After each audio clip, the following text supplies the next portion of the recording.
चीन में फैले कोरोना जैसे HMPV वायरस का खतरा भारत में बढ़ता जा रहा है। देश में इसका तीसरा केस गुजरात से सामने आया है। अहमदाबाद में 2 महीने का बच्चा पॉजिटिव मिला। इससे पहले कर्नाटक से 2 केस सामने आ चुके हैं। 3 महीने की बच्ची और 8 महीने के बच्चे में इस संक्रमण की पुष्टि हुई थी, जिसके बाद लोगों के मन में सवाल उठ रहा है कि क्या ये वायरस चीन की तरह दुनिया में तबाही तो नहीं फैलाएगा।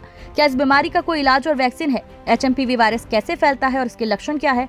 जानेंगे इस वायरस और इससे जुड़े सभी सवालों के बारे में। HMPV एक RNA वायरस है जो आमतौर पर सर्दी जैसे लक्षण पैदा करता है। इसका जोखिम ठंड के मौसम में ज्यादा होता है। ये वायरस खांसने, छींकने या फिर संक्रमित व्यक्ति के संपर्क में आने से फैल सकता है।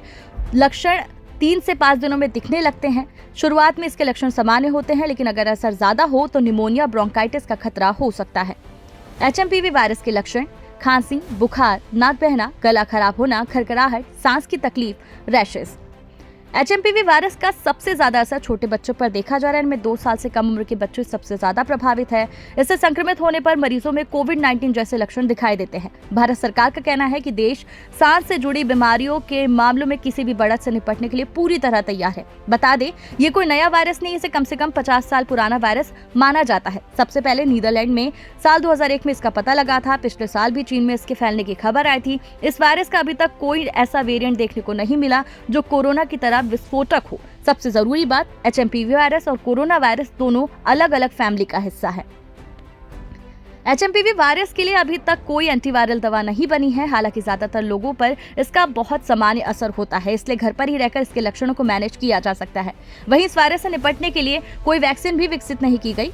भारत सरकार ने नागरिकों को जागरूक करने के लिए और इस वायरस से बचाव के लिए एडवाइजरी जारी की है, जिसमें बताया गया है कि क्या करें और क्या ना करें।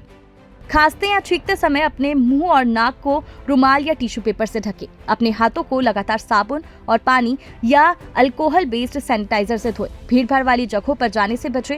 अगर आपको बुखार, खांसी और छींक आ रही है तो सार्वजनिक स्थानों से दूर रहें। संक्रमण को कम करने के लिए कमरों में वेंटिलेशन की व्यवस्था करें।